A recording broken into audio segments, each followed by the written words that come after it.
अब आदरणीय प्रधानमंत्री जी को आशीर्वचन वचन देने के लिए आमंत्रित करता हूं। कृपया आशीर्वचन वचन देके हमें अनुग्रहित करें।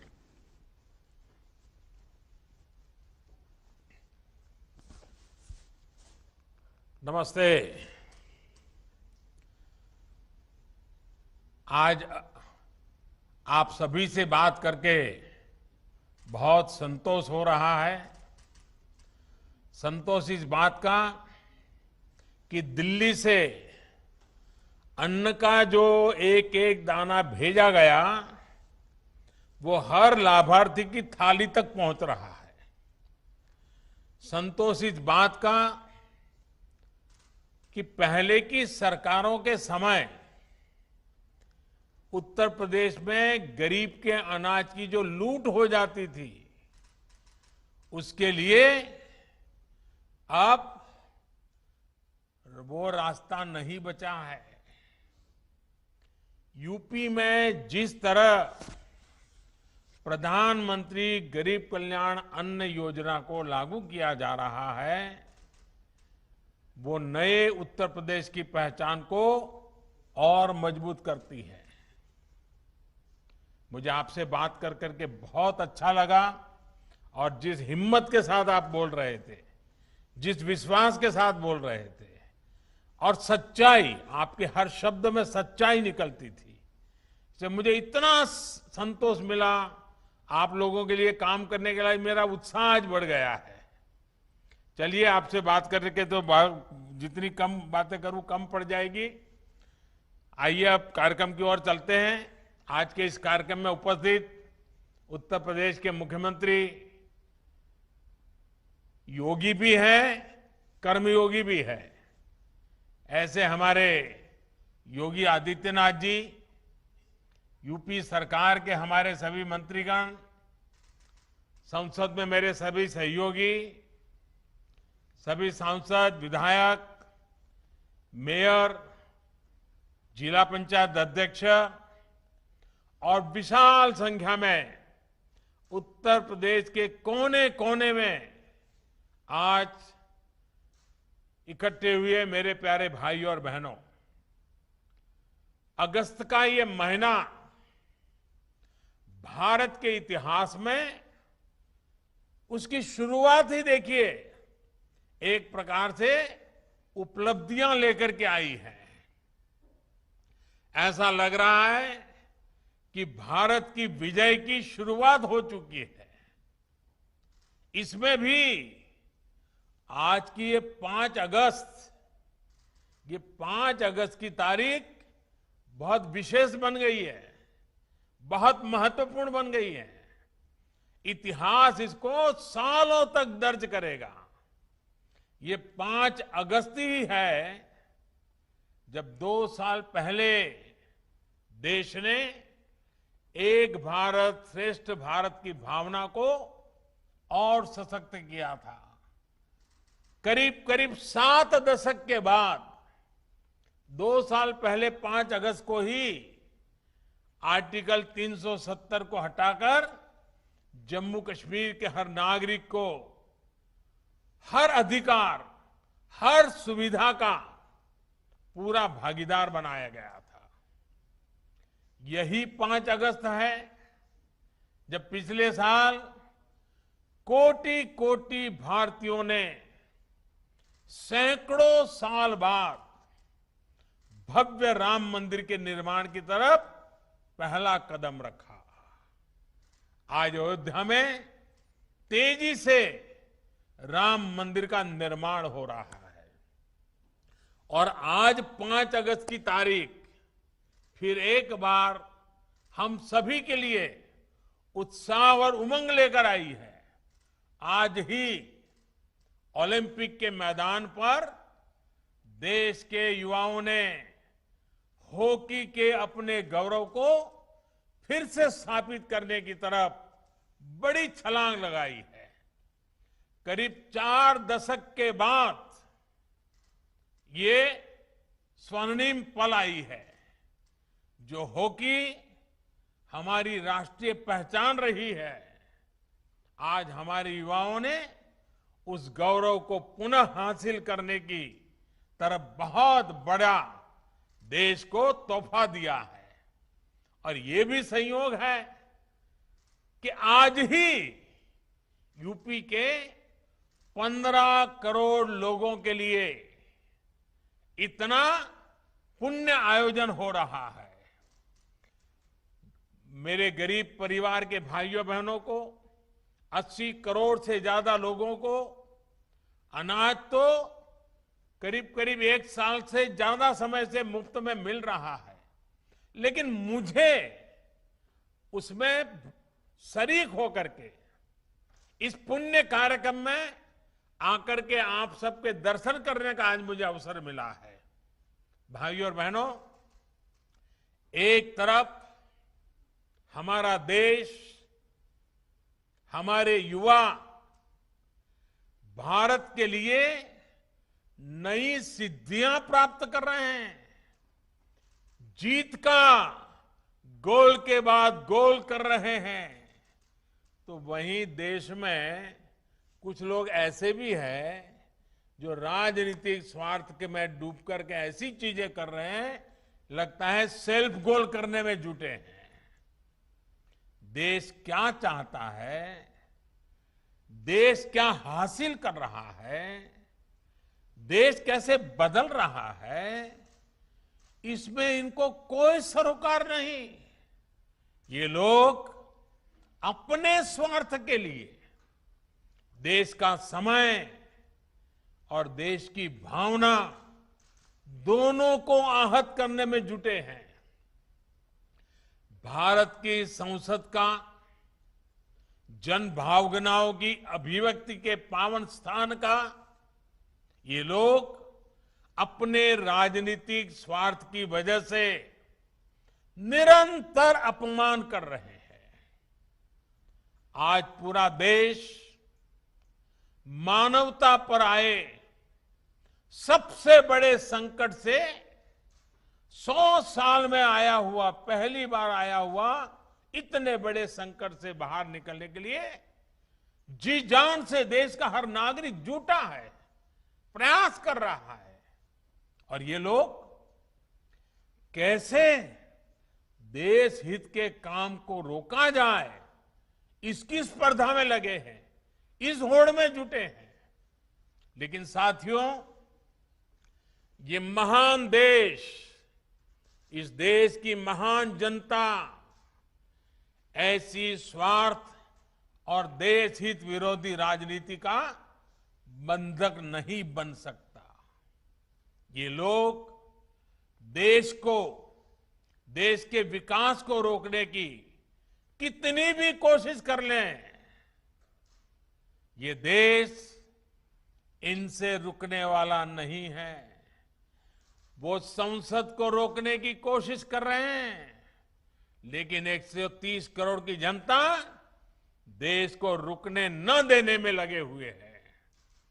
हर कठिनाई को चुनौती देते हुए देश हर मोर्चे पर तेजी से आगे बढ़ रहा है।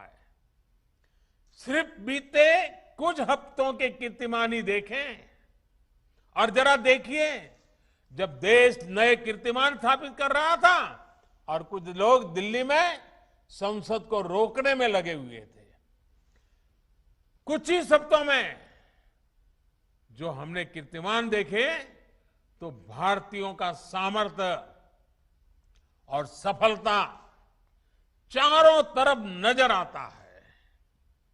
ओलंपिक में अभूतपूर्व प्रदर्शन को पूरा देश उत्साहपूर्वक देख रहा है।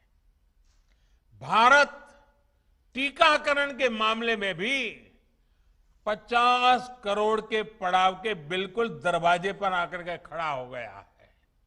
देखते ही देखते उसको भी पार कर जाएगा। इस कोरोना कालखंड में भी भारतीयों का उद्यम नए प्रतिमान गढ़ रहा है। जुलाई में जीएसटी का कलेक्शन हो या हमारा एक्सपोर्ट हो, ये नई ऊंचाई छू रहे हैं। जुलाई में 1,16,000 करोड़ रुपए का जीएसटी कलेक्शन होना, ये बताता है कि अर्थव्यवस्था गति पकड़ रही है, वहीं आजादी के बाद पहली बार किसी एक महीने में भारत का एक्सपोर्ट 2.5 लाख करोड़ से भी ज्यादा हो गया, 2.5 लाख करोड़ से भी पार कर गया। 2.5 लाख करोड़ रुपए से पार होना आजादी के बाद पहली बार इस महीने में हुआ है। कृषि निर्यात में हम दशकों बाद दुनिया के टॉप 10 देशों में शामिल हुए हैं। भारत तक कृषि प्रधान देश कहा जाता है, लेकिन दशकों बाद टॉप 10 में हमारा नाम आया है। भारत का गौरव, देश का पहला मेक इन इंडिया विमान वाहक पोत, मेड इन इंडिया विमान वाहक पोत विक्रांत समंदर में अपना ट्रायल शुरू कर चुका है। हर चुनौती को चुनौती देते हुए भारत ने लद्दाख में दुनिया की सबसे ऊंची मोटरेबल रोड का निर्माण पूरा किया है। हाल ही में भारत ने ई रूपी लॉन्च किया है, जो आने वाले समय में डिजिटल इंडिया को मजबूती देगा और वेलफेयर स्कीम को बिल्कुल टारगेटेड और पर्पज को परिपूर्ण करेगा। साथियों, जो लोग सिर्फ अपने पद के लिए परेशान हैं, वो अब भारत को रोक नहीं सकते। नया भारत पद नहीं, पदक जीत करके दुनिया में छा रहा है। नए भारत में आगे बढ़ने का मार्ग परिवार नहीं, बल्कि परिश्रम से तय होगा। और इसलिए आज भारत का युवा कह रहा है, भारत चल पड़ा है, भारत का युवा चल पड़ा है। साथियों, इस कड़ी में योगी जी और उनकी सरकार ने जो आज का ये कार्यक्रम रखा है, वो और भी महत्वपूर्ण हो जाता है। इस मुश्किल समय में एक भी गरीब ऐसा न हो जिसके घर में राशन न हो, ये सुनिश्चित करना बहुत जरूरी है। साथियों, 100 साल का ये सबसे बड़ा संकट सिर्फ महामारी का ही नहीं है, बल्कि इसने कई मोर्चों पर देश और दुनिया की अरबों की आबादी को, पूरी मानव जात को अपनी चपेट में लिया है और वो एक सबसे बड़ी चुनौतियां पैदा की है। अतीत में हमने अनुभव किया है कि जब देश पर पहले इस तरह का बड़ा संकट आता था, तो देश की तमाम व्यवस्थाएं बुरी तरह से चरमरा जाती थी, हिल जाती थी, लोगों का विश्वास भी डिग जाता था। लेकिन आज भारत का प्रत्येक नागरिक पूरी ताकत से इस महामारी का मुकाबला कर रहा है। मेडिकल सेवाओं से जुड़ा इंफ्रास्ट्रक्चर हो, दुनिया का सबसे बड़ा मुफ्त टीकाकरण अभियान हो, या फिर भारतवासियों को भूखमरी से बचाने का सबसे बड़ा अभियान हो, लाखों करोड़ रुपए के ये कार्यक्रम आज भारत सफलता के साथ आगे बढ़ा रहा है। महामारी के इस संकट के बीच भारत ने बड़ी संख्या में रोजगार निर्माण करने वाले लोग और बड़े बड़े मेगा इंफ्रास्ट्रक्चर प्रोजेक्ट्स को भी रुकने नहीं दिया। मुझे खुशी है कि यूपी और यूपी के लोगों ने देश के सामर्थ्य को बढ़ाने के लिए कंधे से कंधा मिलाकर के काम किया। यूपी में चल रहे हाईवे, एक्सप्रेसवे और डेडिकेटेड फ्रेट कॉरिडोर और डिफेंस कॉरिडोर जैसे प्रोजेक्ट जिस गति से आगे बढ़ रहे हैं, ये उसका जीता जागता उदाहरण है। साथियों, इतने संकट के बावजूद आज देश राशन से लेकर के दूसरे खाने पीने के सामान की कीमतों को पूरी दुनिया में तूफान मचा हुआ है। ऐसे में हमें मालूम है, छोटी सी भी ज्यादा बाढ़ भी आ जाए तो दूध और सब्जी के भाव भी कितने बढ़ जाते हैं। थोड़ी भी असुविधा हो तो महंगाई कितनी बढ़ जाती है। हमारे सामने भी बड़ी चुनौती है, लेकिन मैं मेरे गरीब मध्यम वर्ग के भाई बहनों को विश्वास दिलाता हूं, हम पूरी कोशिश कर रहे हैं ताकि इसको नियंत्रण में हम रख पाए, और ये भी आप सबके सहयोग से संभव होने वाला है। कोरोना काल में भी खेती और इससे जुड़े कामों को रुकने नहीं दिया गया, उन्हें पूरी सतर्कता के साथ जारी रखा गया। किसानों को बीज से लेकर खाद तक और फिर उपज बेचने तक समस्याएं ना हो, इसके लिए उचित प्रबंध किए गए। परिणाम ये हुआ कि हमारे किसानों ने रिकॉर्ड उत्पादन किया और सरकार ने भी एमएसपी पर खरीद के लिए खरीदने के नए रिकॉर्ड स्थापित किए हैं। और हमारे योगी जी की सरकार ने तो बीते 4 सालों में एमएसपी पर खरीद में हर साल नए नए रिकॉर्ड बनाए हैं।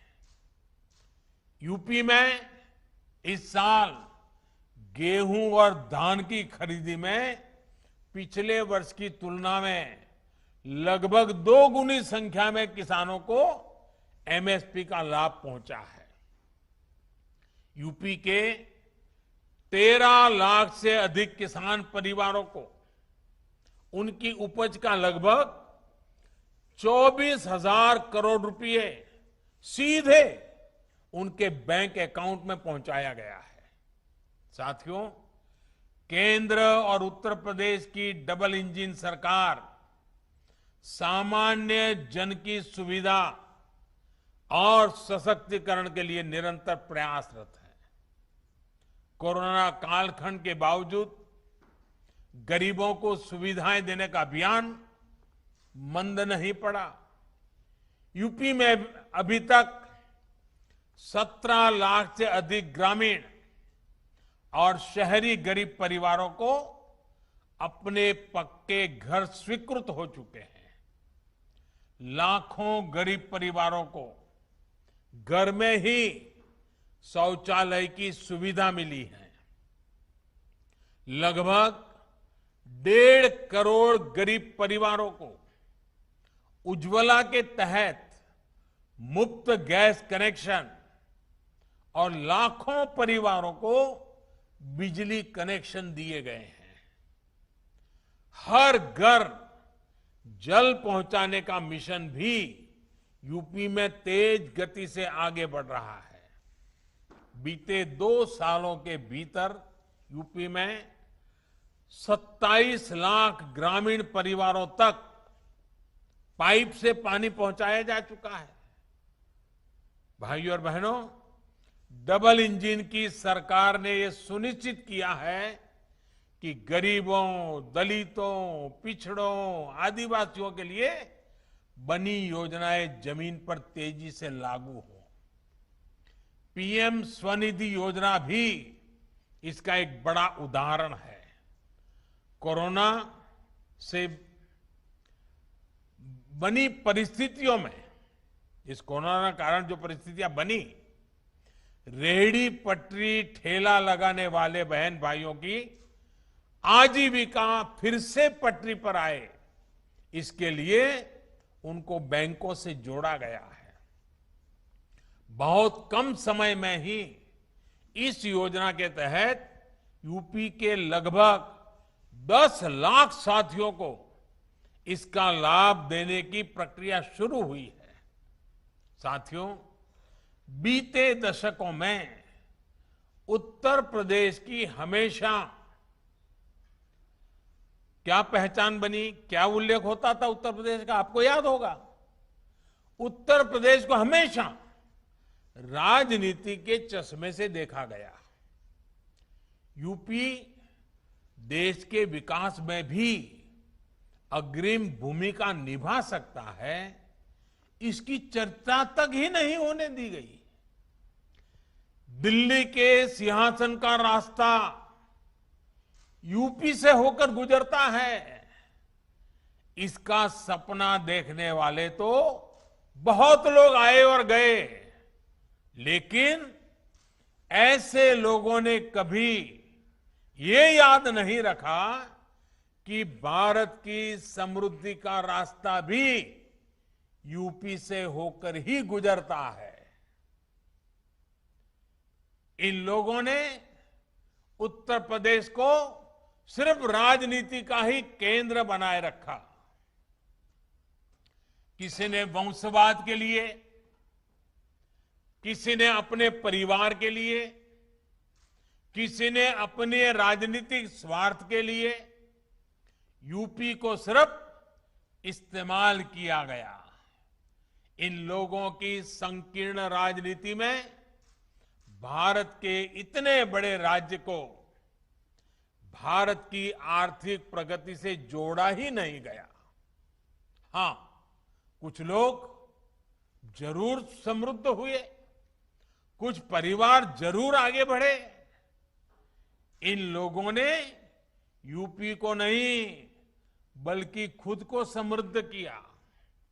मुझे खुशी है कि आज उत्तर प्रदेश ऐसे लोगों के कुचक्र से बाहर निकलकर आगे बढ़ रहा है। डबल इंजन की सरकार ने यूपी के सामर्थ्य को एक संकुचित नजरिए से देखने का तरीका बदल डाला है। यूपी भारत के ग्रोथ इंजन का पावर हाउस बन सकता है, ये आत्मविश्वास बीते सालों में पैदा हुआ है। यूपी के इतिहास में पहली बार सामान्य युवाओं के सपनों की बात हो रही है। यूपी के इतिहास में पहली बार अपराधियों में भय का माहौल पैदा हुआ है। यूपी के इतिहास में पहली बार गरीबों को सताने वालों, कमजोर वर्गों को डराने धमकाने और अवैध कब्जा करने वालों के मन में डर पैदा हुआ है। जिस व्यवस्था को भ्रष्टाचार और भाई भतीजावाद की लत लग गई थी, उसमें सार्थक बदलाव की शुरुआत हुई है। आज यूपी में यह सुनिश्चित किया जा रहा है कि जनता के हिस्से का एक एक पैसा सीधे जनता के खातों में पहुंचे, जनता को लाभ हो। आज यूपी निवेश का केंद्र बन रहा है। बड़ी बड़ी कंपनियों आज यूपी आने के लिए लालायित हो रही हैं। यूपी में इंफ्रास्ट्रक्चर के मेगा प्रोजेक्ट्स बन रहे हैं, इंडस्ट्रियल कॉरिडोर बन रहे हैं, रोजगार के नए अवसर तैयार हो रहे हैं। भाइयों और बहनों, उत्तर प्रदेश, यहां के परिश्रमी लोग, आत्मनिर्भर भारत, एक वैभवशाली भारत के निर्माण का बहुत बड़ा आधार है। आज हम आजादी के 75 वर्ष का पर्व मना रहे हैं, आजादी का अमृत महोत्सव मना रहे हैं। ये महोत्सव सिर्फ आजादी का उत्सव भर ही नहीं है, बल्कि ये आने वाले 25 वर्षों के लिए बड़े लक्ष्य, बड़े संकल्पों का अवसर है। इन संकल्पों में उत्तर प्रदेश की बहुत बड़ी भागीदारी है, बहुत बड़ी जिम्मेदारी है। बीते दशकों में उत्तर प्रदेश जो हासिल नहीं कर पाया, अब उसे हासिल करने की बारी आई है। ये दशक एक तरह से उत्तर प्रदेश के पिछले 7 दशकों में जो कमी रह गई, उसकी भरपाई करने का दशक है। ये काम यूपी के सामान्य युवाओं, हमारी बेटियां, गरीब, दलित, वंचित, पिछड़ों की पर्याप्त भागीदारी और उनको बेहतर अवसर दिए बगैर नहीं हो सकता। सबका साथ, सबका विकास और सबका विश्वास, इसी मंत्र के साथ हम आगे बढ़ रहे हैं। बीते समय में शिक्षा से जुड़े 2 बड़े फैसले ऐसे हैं जिसका उत्तर प्रदेश बहुत बड़ा लाभार्थी होने वाला है। पहला फैसला इंजीनियरिंग की पढ़ाई से जुड़ा है। इंजीनियरिंग और टेक्निकल एजुकेशन से जुड़ी पढ़ाई से यूपी के गांव और गरीब की संतान बहुत हद तक भाषा की समस्या के कारण वंचित रह जाता था। अब इस बाध्यता को खत्म कर दिया गया है। हिंदी सहित अनेक भारतीय भाषाओं में इंजीनियरिंग और टेक्निकल एजुकेशन की पढ़ाई शुरू हो रही है। आधुनिक टेक्नोलॉजी का उपयोग करते हुए बेस्ट कोर्स, श्रेष्ठ पाठ्यक्रम तैयार किया गया है। देश के अनेक राज्यों के संस्थानों ने ये सुविधा लागू करनी शुरू कर दी है। भाइयों और बहनों, एक और अहम फैसला है मेडिकल शिक्षा से जुड़ा। मेडिकल शिक्षा में अखिल भारतीय कोटे से ओबीसी को, पिछड़ों को आरक्षण के दायरे से बाहर रखा गया था। इस स्थिति को बदलते हुए हाल में हमारी सरकार ने इसमें ओबीसी को 27% आरक्षण दिया है। यही नहीं, सामान्य वर्ग के गरीब परिवारों के बच्चों के लिए भी जो 10% आरक्षण है, उसको भी इसी सेशन से लागू किया गया है। इस फैसले से मेडिकल प्रोफेशन में जो डॉक्टर बनना चाहते हैं, उस क्षेत्र में एक बड़े टैलेंट पूल को अवसर मिलेगा और समाज के हर वर्ग को आगे बढ़ने के लिए, बेहतर करने के लिए प्रोत्साहन मिलेगा। गरीब के बच्चे को डॉक्टर बनने का रास्ता खुलेगा। भाइयों और बहनों, हेल्थ सेक्टर में भी बीते सालों में उत्तर प्रदेश में अभूतपूर्व काम हुआ है। कल्पना कीजिए, 4-5 साल पहले अगर कोरोना जैसी वैश्विक महामारी आती तो यूपी की क्या स्थिति होती। तब तो सामान्य सर्दी, बुखार, हैजा जैसी बीमारियों तक जीवन के लिए संकट बन जाती थी। आज उत्तर प्रदेश कोरोना टीकाकरण के मामले में करीब 5.25 करोड़ के पड़ाव पर पहुंचने वाला पहला राज्य बन रहा है। वो भी तब जब राजनीतिक विरोध मात्र के लिए मेड इन इंडिया वैक्सीन को लेकर कुछ लोगों द्वारा भ्रम फैलाया गया, झूठ प्रचारित किया गया। लेकिन यूपी की समझदार जनता ने हर भ्रम, हर झूठ को नकार दिया। मुझे विश्वास है कि उत्तर प्रदेश सबको वैक्सीन, मुफ्त वैक्सीन अभियान को और तेज गति से आगे बढ़ाएगा और मास्क, 2 गज की दूरी के नियमों में ढील नहीं आने देगा। एक बार फिर से पीएम गरीब कल्याण अन्न योजना के सभी लाभार्थियों को मैं बहुत बहुत शुभकामनाएं देता हूं। और आने वाला समय तो त्योहारों का समय है।